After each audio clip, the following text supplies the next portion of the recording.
Mheshimiwa Mpina, jiandae Mheshimiwa Getere, jiandae Mheshimiwa Mtinga.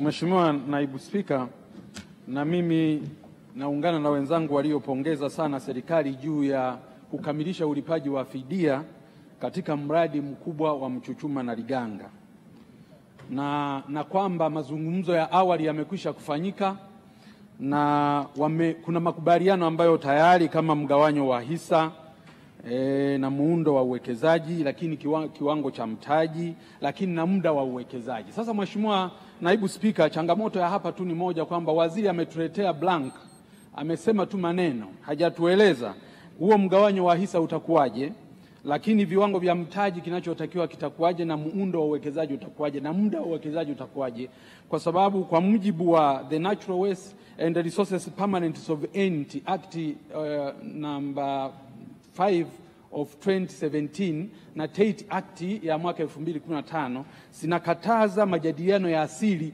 katika miradi ya uziduaji. Kwa hiyo haya mambo yanatakiwa kuweka wazi ili wote tuende kwa pamoja, hasa katika mradi mkubwa kama huu ambao tulitegemea kwa muda mrefu katika taifa letu. Mheshimiwa Naibu Spika, najaribu kuangalia mwenendo wa biashara na uwekezaji nchini tunavyoenda. Taarifa ya mwaka 2022-2023 kupitia dirisha la huduma ya uwekezaji la pamoja, yani One Stop Facilitation Center, inaonyesha kuwa miradi 240 ilisajiliwa yenye thamani ya dola milioni 4387.17 sawa na shilingi trilioni 11.4. Miradi 94 ni ya wageni, miradi 89 ilikuwa ni ya Watanzania na 57 ya wabia. Kwa hiyo wageni walikuwa wanaongoza katika miradi iliyowekezwa katika kipindi hicho. Lakini mwaka 2023-2024 inaonyesha miradi ya maombi kwenye tume ya kugawa ardhi kwa ajili ya uwekezaji yalikuwa maombi 191, ambao kati ya maombi hayo 130 sawa na asilimia 68 yalikuwa ni kampuni za wageni, na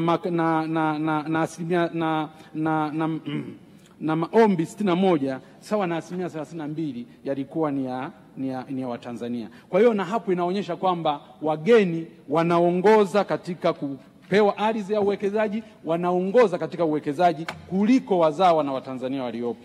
Lakini baadhi ya wawekezaji hapa ndani ya nchi, baadhi ya wawekezaji wa ndani wanalalamika kunyang'anywa kazi na wageni. Mfano, mfanyabiashara maarufu hapa nchini, mbunge mstaafu wa Igunga, Mheshimiwa Rostam Azizi, alinukuliwa na vyombo vya habari akisema, akilalamika wazawa kunyimwa kazi nyingi na kupewa wageni, huku akionya kuwa hakuna nchi duniani iliyowahi kupata maendeleo kwa kutegemea wageni. Mheshimiwa Naibu Spika, wizara hii ilitegemewa iwe ni rufaa ya huzuni na mateso ya wafanyabiashara, iwe rufaa ya huzuni na mateso ya wakulima na wafugaji wa nchi hii, lakini badala yake imekuwa ni kinyume. Imekuwa ni wizara ambayo imekuwa ikihalalisha kuuawa kwa biashara nchini, imekuwa ni wizara ambayo imekuwa ikihalalisha kuua uwekezaji nchini, ajira na hata kodi za serikali. Ni wizara ambayo inabariki na kusaidia na kuwa wakala hata wa bidhaa za kutoka nje ya nchi kupata soko hapa nchini, huku mazao na bidhaa za nchi zikiwa zinauawa bei zake kila siku na kuruhusu mambo ambayo hayaruhusiwi kwa mujibu wa sheria kuingia hapa nchini. Wenzangu hapa wamezungumza.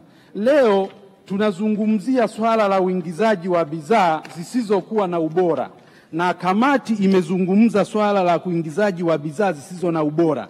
Ni kwa nini bidhaa zisizo na ubora ziingie nchini wakati tuna mfumo uliokamilika ndani ya nchi? Mamlaka zinazohusika na enforcement ya kuzuia bidhaa zisizokuwa na ubora ziko wapi mpaka bidhaa ziingie hapa nchini? Unazungumza mpaka nondo zinaingia nchini. Nondo zikiingia nchini ambazo hazina ubora, maana yake tunaenda kujenga madaraja ambayo hayana ubora, tunaenda kujenga zahanati ambazo hazina ubora, tunaenda kujenga vitu ambavyo havina ubora na vyenye madhara makubwa. Leo kuna viwanda bubu vingapi vinavyotengeneza, wananchi wetu wanakunywa vinywaji ambavyo havina ubora kutoka kwenye viwanda hivyo. Mamlaka zinazohusika zipo, wizara inayohusika ipo. Leo hii kupitia wizara hii waliondoa swala la kigezo cha COC kuwa kigezo cha kuingiza bidhaa nchini cheti hicho kuwa ni kigezo muhimu cha kuingiza bidhaa hapa nchini. Ikaondolewa hapa tukakataa. Leo bidhaa feki zimejaa kila kona. Kila mtu anakiri leo, kamati imekiri bidhaa zisizokuwa na ubora. Una bidhaa za umeme, una vifaa vya umeme ambavyo havina ubora. Wananchi wetu wanalipukiwa kule. Leo hii wananchi wanapata ajali kila leo. Kununua matairi ambayo hayana ubora, vifaa vya magari ambavyo havina ubora. Halafu tuna waziri ambaye anasimamia wizara hii, tuna taasisi ambazo zinasimamia wizara hii, wote wapo na wanakuja leo mbele yetu kuja kuomba pesa tena ili wakaruhusu watu wetu waendelee kupata ajali, waendelee kupata matatizo. Mheshimiwa Spika, leo naomba kama wizara hii haina uwezo wa kusimamia majukumu iliyopewa, na kama labda ilianzishwa kimakosa, basi bunge hili liazimie hii wizara ifutwe kati ya wizara za serikali kwa sababu haina sababu za kuwepo. Lakini la pili, kama ni udhaifu wa watendaji, basi tukaweke hiyo historia, kwa sababu hatuwezi kuwa na karoti tu kila siku. Tuende na kwenye stick approach. Haiwezekani bunge hili linashiriki kupitisha leo bajeti ya watu kwenda kuwaidhinishia bilioni 93. Alafu wanachoenda kufanya ni kwenda kuangusha uchumi wa nchi, wanachoenda kufanya ni kwenda kuharibu afya ya Watanzania, wanachoenda kufanya ni kuua kodi za Watanzania, wanachoenda kufanya ni kuua uwekezaji hapa nchini.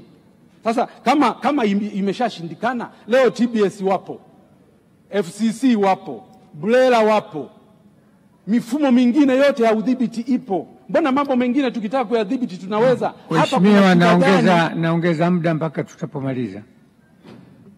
Hapa kunakuwa na changamoto gani ambayo inatufanya tushindwe kusimamia? Na kama mtu anashindwa kusimamia, sheria zinampa uwezo wa kusimamia, ameshindwa kusimamia, kuna mambo mawili. Moja, ni dhaifu katika usimamizi, ni mdhaifu katika usimamizi. Lakini jambo la pili, kama sio mdhaifu kwenye usimamizi, maana yake biashara zinazofanyika za ovyo ni za kwake, au anaubia na hao watu ambao wanazifanya biashara hizo. Na Mheshimiwa Spika, kwa jambo hili lilivyo nyeti, ambalo linagusa afya za Watanzania, ambalo linagusa uchumi wa Watanzania, ambalo linagusa kodi ya Watanzania, na hatuwezi kukutana hapa kila siku tena kuzungumza hayo. Kama sio wizara kuvunjwa, basi hii kama ni utendaji mbovu wa watu walioshindwa kusimamia, waziri na watu wake, ikiwezekana. Asante Mheshimiwa, naomba dakika moja tu nimalizie. Mheshimiwa Mpina, asante. Kuna